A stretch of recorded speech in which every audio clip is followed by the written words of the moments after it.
그 집회를 앞두고 또 지난주에는 영화 형제가 말씀했는데 그 형님들은 말씀도 저보다 훨씬 더 은혜스럽고 은혜스럽게 잘하고 영화 형제는 존재 자체가 은혜지 않습니까? 우리 교회에서 자랑하는 그 사이에 저를 딱 찡가가지고 간증하라고 하니까 상도 형이 제가 거절할까봐 순태 형님 통해서 전화가 와가지고 이렇게 제가 쓰게 됐습니다. 오늘 제가 간증하는 내용이 여러분들하고 생각이 좀 다르더라도 양해해 주시기 바랍니다. 그리고 혹시나 몰라서 거의 여기에 있는 간증 대부분은 제가 챗 GPT에 확인해서 다 질문하고 그걸 편집해서 대충 적은 내용입니다.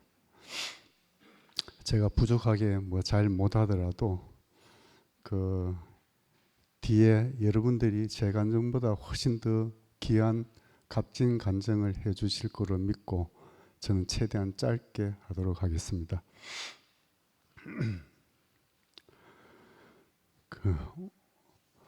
성목이가 아르게 전화와가 형님 주제 간증 제목이 뭐냐고 이렇게 얘기하는데 제가 좀 뭔 얘기하다가 반성의 시간 이러니까 형 무슨 반성하면서 이래가 제가 좀 수위를 낮춰가지고 다르게 적는다고 어제 부랴부랴 그 고물 노트북을 가지고 편집한다고 좀 애를 먹었습니다.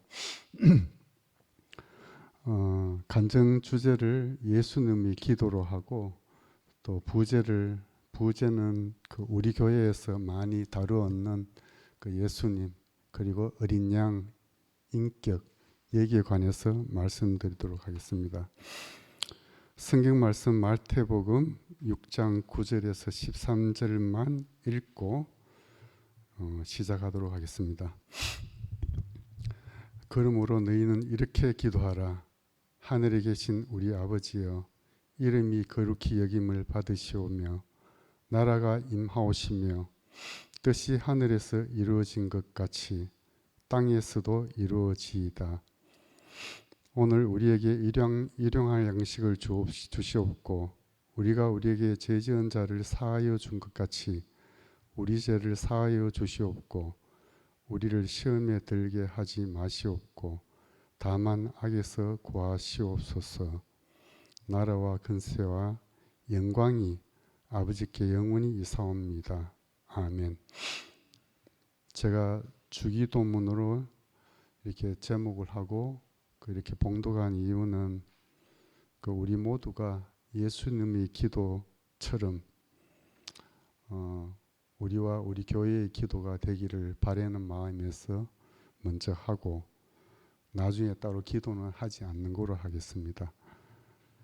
그 밑에 있는 성경 구절들은 그 십자가 사건을 앞뒤에 두고 그 예수님의 기도를 적어놨으니까 참고로 하시면 되겠습니다.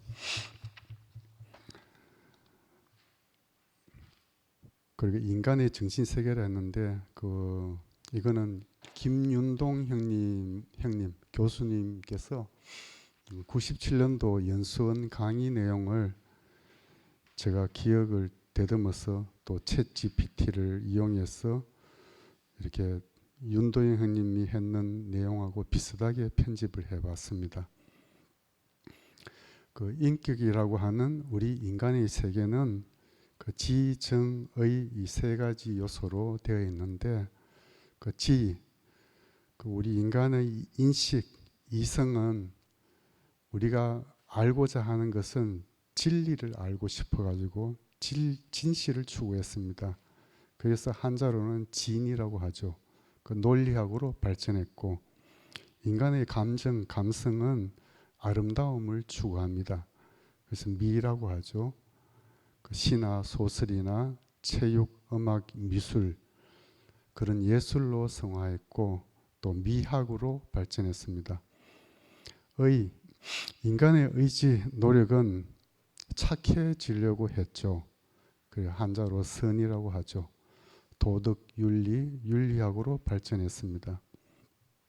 근데 이 세 가지는 어느 하나가 튀거나 잘 조화가 되지 않으면 문제가 생긴다고 얘기를 했습니다. 그래서 지적인 요소, 그 인간이 너무 이성적이다 그러면 멋없는 사람이 될 수가 있고, 감정만 너무 지나치면 뭐 특정 예술인들처럼 괴팍한 사람이 될 수도 있습니다. 우리가 의가 많아서 우리가 착할 때에는 남을 정죄할 수도 있고, 또 착하지만 의는 있지만 자기가 선하지 못할 때에는 죄의식이나 수치심을 느낄 수 있습니다. 여기까지가 윤도현 형님의 강의 내용 요약이었습니다. 그래서 이 세 가지 속성들은 서로 잘 조화되어야 한다고 얘기를 합니다. 그 인식론에서도 감성과 이성의 조화 안에서 그 보편적인 사고와 판단의 논리가 형성된다, 이렇게 칸트가 말했고, 이걸 먼저 끄집어내는 이유도 우리도 기독교의 보편적 가치도 어느 한쪽에 치우치면 우리가 잘못 말할 수 있기 때문에 이 세 가지 속성들을 먼저 말했습니다. 뭐 여기에 덧붙이면 종교인들은 신, 그 믿음도 또 추가할 수도 있죠. 그런데 오늘 저는 여기서 인간의 지적 세계, 좀 논리적인 면만 말씀드리고자 합니다. 과연 논리라고 하는 것이 참이냐 거짓이냐 이걸 찾고 추구하는 것이냐, 꼭 그렇지는 않는 것 같습니다. 아주 특별한 예를 들면 나치에 의한 유대인의 학살은 아주 잘못되었고, 초기 미국인들이 아메리카 인디언들, 아메리카 원주민들을 살상했는 것은 정당하다.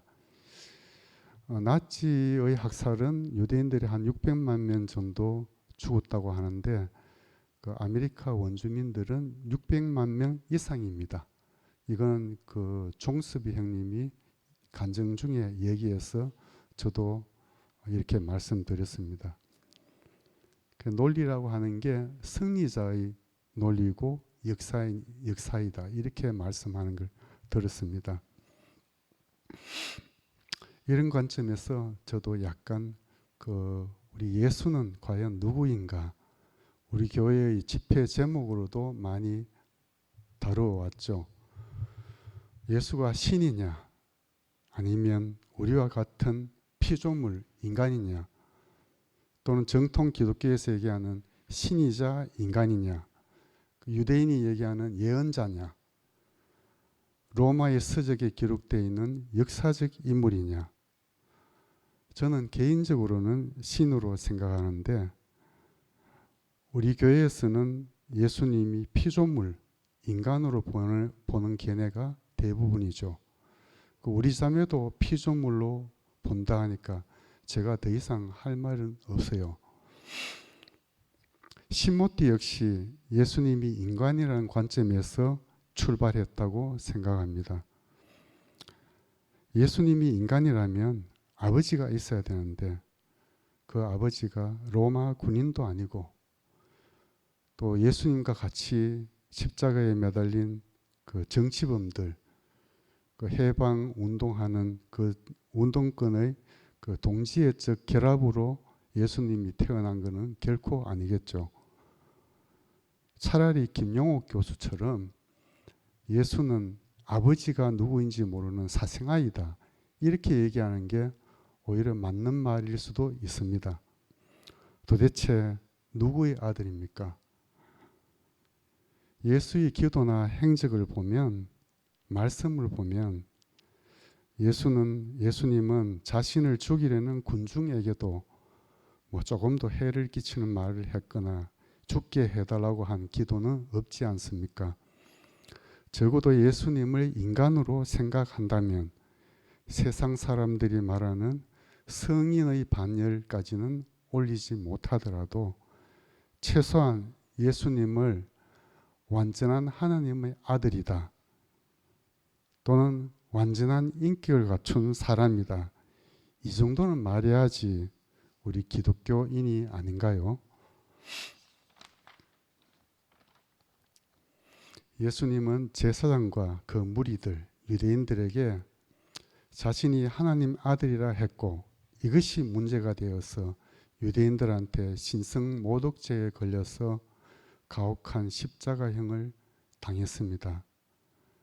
만약에 예수님이 하나님 아들을 부인하고 부끄럽게도 우리와 같은 사람, 당신들과 같은 사람이다 라고 마지막 신문에 마지막으로 추궁할 때 변론했으면 최소한 십자가형은 면했을 것이라고 생각합니다. 그리고 오늘날 기독교 역시 없었다고 추정합니다. 독일에서의 종교개혁도 물론 없었겠죠. 우리가 이 자리에 만나지 못했을 수도 있습니다. 빌라도도 그랬죠. 예수 보고 내가 하나님 아들 맞냐? 왜 아무 말도 안 하고 변론을 하지 않느냐? 이렇게 얘기했지 않습니까? 만약 예수님이 그렇게 변론했다면 기독교는 유대인들 그들만의 종교로 유대교의 한 종파로 기독교는 사라지고 말았을 것입니다. 설령 예수가 십자가에 매달렸을지라도 단순한 선지자 또는 조금 뛰어난 랍비 정도로 기록되고 말았을 것입니다. 예수님 자신을 하나님 아들이라고 했는데 우리는 무슨 근거와 배짱으로 그를 사람이라고 할 수 있습니까? 따라서 예수님을 피조물, 인간이라고 생각하는 경우라면 신모띠뿐만 아니라 예수님의 십자가 죽음 자체를 언급해서는 안 된다고 생각됩니다. 그런데도 우리 교회에서는 예수님은 피조물이다. 그래서 십자가에서 뛰어내리지 못하는 우리와 똑같은 사람이다. 이런 말을 하고 우리와 예수는 하나다. 그래서 기쁘다. 어떤 논리를 앞세우더라도 우리가 예수다 이런 말을 하면 저는 안 된다고 생각합니다. 예수님과 인격이 같지 않잖아요. 그 저변에는 제사장과 그 무리들이 생각하는 것처럼 예수님이 하찮은 사람, 나사렛 출신 주제에 고작 33살 청년이 뭘 알겠나 이런 예수님의 인격을 좀 저급하게 해석하는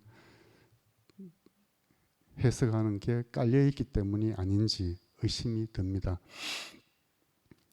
우리가 예수님보다 조금 오래 살았다고 나이가 좀 더 많이 들었다고 자랑하겠습니까? 사실 사람은 우리가 어린아이를 보면 또는 청년을 보고 노인을 보면 우리가 죽는 것도 알아야 되겠죠. 그러나 단지 오늘은 아니겠지 이렇게 생각하기 때문에 늘 문제가 있다고 목사님께서도 옛날에 말씀하셨습니다. 영화 캐리비안의 해적을 보면 아주 독특한 아이디어가 나오는데 유령들이 죽지 못해서 불행하고 죽지 못해서 안달이 났습니다. 그래서 뭐가 필요하냐? 아주 특별한 처녀의 피가 필요하대요. 왕족인지 그래서 그 여자의 손에 상처를 내서 피를 조금 받아가 그 유령들의 몸에 살짝 상처를 내고 묻히니까 유령들이 죽는 것입니다. 그 죽으면서 희열을 느끼는데 그 내용이 캐리비안의 해적의 일부분입니다. 우리가 생각하는 일반적인 사고하고는 영 다른 해석을 했는데 목사님도 예전에 시장 할머니 예를 들면서 사람도 결국 나이가 들면 인격적으로 좀 더 완성해 돼야 되고 좀 더 성숙해져야 된다라고 했잖아요. 그 어떤 시장 할머니가 좌판에서 물건은 100원, 200원밖에 안 하는데 어떤 손님이 큰 돈을 주면 한 5,000원짜리를 주면 물건만 주고 잔돈을 주면 되는데 돈은 받고는 또 다른 물건을 소개하면서 정신없이 만들어 가지고 그 돈을 안 받았다고 우기는 거예요. 그 옆에 있는 다른 상인들이, 다른 아주머니들이 인상을 찡그리면서 저 할머니 또 시작이다, 이렇게 목사님께서 말씀을 했어요. 대전에 상곤이 형님 집회 때 그 대전에는 과학자들이 많잖아요. 그래서 성경을 아주 과학적으로 해석을 하던데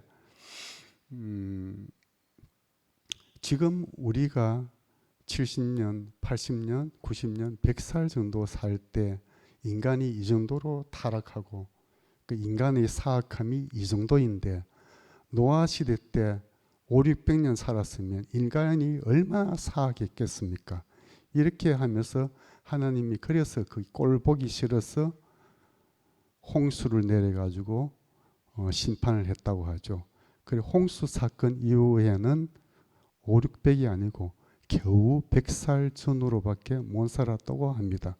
그 과학자들의 해석입니다. 어쩌면 신모띠는 예수님을 두고 십자가에 달린 한 제수처럼 조롱하는 것이고 타락한 아담의 극치를 보여주는 것이 아닌지 의심이 듭니다. 한 제수가 예수 보고 당신이 그리스도냐? 하나님 아들이냐? 그러면 당신과 우리를 살려내봐라. 이렇게 얘기하니까 반대편의 제수는 그 제수를 추궁하면서 우리는 마땅히 죄를 받아서 여기 매달리는 게 당연하지만 저분은 아무런 죄가 없다. 그러면서 예수님 보고 오늘 저녁 오늘 당신이 계신 곳에서 저를 좀 기억해 달라, 이렇게 얘기했는가. 그러니까 예수님께서 오늘 저녁 너가 나와 함께 낙원에 있으리라, 이렇게 축복하셨지 않습니까? 예수님이 우리와 같은 피조물, 즉 인간이라면 예수님의 십자가 죽음의 사건은 어떤 의미가 있을까요? 다 질문했습니다. 만약 그렇다면 예수님은 구속의 능력을 가지지 못했을 것이고, 그러니까 십자가 사건은 구속의 능력을 가지지 못했을 것이고 우리의 죄를 사해 줄 대속도 당연히 없었을 것이다. 따라서 십자가는 단지 비극적인 사건 또는 정치적인 어떤 본보기, 선지자들처럼 순교의 개념으로 인식되고 우리 인류를 구속하는 하나님의 구원 사건은 성립되지 못했을 것이다 라고 나와 있었습니다.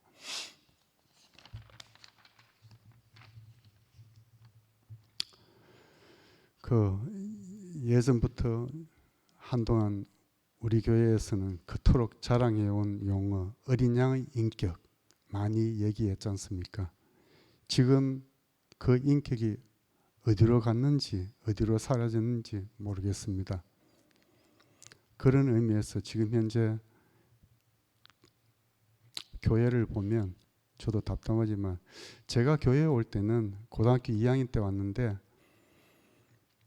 지금은 제가 그때 세작회 어른들 나이 정도 됐습니다. 저도 60 중반을 바라보니까 옛날에 그 파크 김영님 아버님께서 세작회에서 포항에 가서 너희 집에서 하루 잘 수 있느냐? 그러니까 예. 그리고 그 경자 누님께서 용다리 형님이 교회에 오셔야 되니까 좀 잘 부탁한다. 그래서 저 포항에 영일망 온천을 개발하고 또 그걸 관리한다고 용달 형님이 거기 계셨어요. 거기서 다 만나고 그 대구서는 승용차로 한 3대 정도 나눠 타서 오셨고 용다리 형님 차까지 해가 한 4대 정도인가 나중에 온천 끝나고 저희 집으로 왔는데 제가 러망차 안테나를 올리가 그 끝에 헌금을 달아가 표시를 내고 저 따라오게 했는데 그때 저희에서는 상근이 형, 상도 형, 우리 친구 상구 어머니께서도 오셨어요.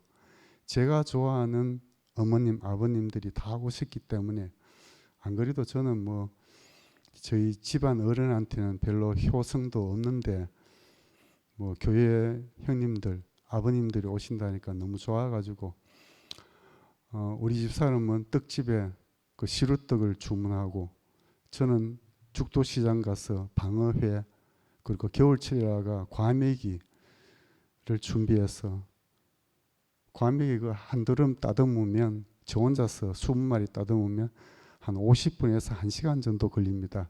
그 저녁 때 그 2드럼 내고 그 다음날 아침에 또 한 드럼을 또 내고 했는데 그 나중에 대구 지금 그 휴마나 병원 요양병원 지하에 교회에 있을 때 김희영 형님이 너무 고생했다고 수고했다고 봉투에 또 돈을 넣어주는 거예요. 그때 돈으로 10만 원인가. 그래서 우리 자매가 받자마자 바로 헌금을 해버리던데 무엇보다도 저는 교회에 와서 기존의 천국, 천당 개념이 지금 현재처럼 바뀐 것에 대해서는 이 목사님과 교회에 대해 너무 감사드리고 교회에서 이 목사님과 가족 그리고 순택 형님과 순희 누님의 헌신을 생각하면 아직도 좀 마음이 아립니다. 찡합니다. 목사님이 2주마다 한 번씩 순회를 갔다 오는데 순회 갔다 오는 날에 형님들, 교회 식구들이 목사님 댁에 꽉 모여요. 그리고 순회를 안 하는 주는 화수목금토인지 아니면 수목금토일인지 이렇게 집회를 거의 자주 했는데 집회 끝나면 바로 집으로 가면 되는데 또 목사님 집으로 가서 그리고 9시 되면 집에 가지도 않고 누구는 또 개인 면담한다고 약방으로 들어가 버리는데 지금 돌이켜보면 은혜나 화평이 진실이한테는 목사님이 아버지로서의 역할을 할 시간을 우리가 다 뺏었고 또 성령님한테는 남편으로서의 어떤 도리를 할 시간조차도 우리 교회 형제자매들이 다 뺏은 줄도 모릅니다. 순택이 형님, 순희 누님의 생활은 말도 아니었죠. 그저 목사님 곁에 산다 하는 그것뿐이고 생활은 아주 힘들었을 겁니다. 왜냐하면 그때 형 누나들이 다 젊은 시절이었기 때문에. 그리고 먼저 가신 형님, 누님, 아버님, 어머님들의 아름다움을 우리는 교회에서 다 봤잖아요. 이것에 대해서는 진짜 감사드립니다. 그러나 지금 교회는 고린도전서 3장 3절에 있는 것처럼 육에 속한 자들은 시기와 분쟁이 있으니 교회가 이렇게 됐으니까 저는 할 말이 없습니다.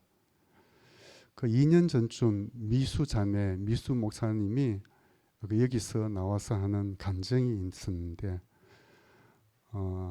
주변에서 저 교회 밖에서는 아무 말도 안 하는데 우리는 누구의 허락도 받지 않고 우리 스스로 천하에 없는 교회라고 선포를 했잖아요.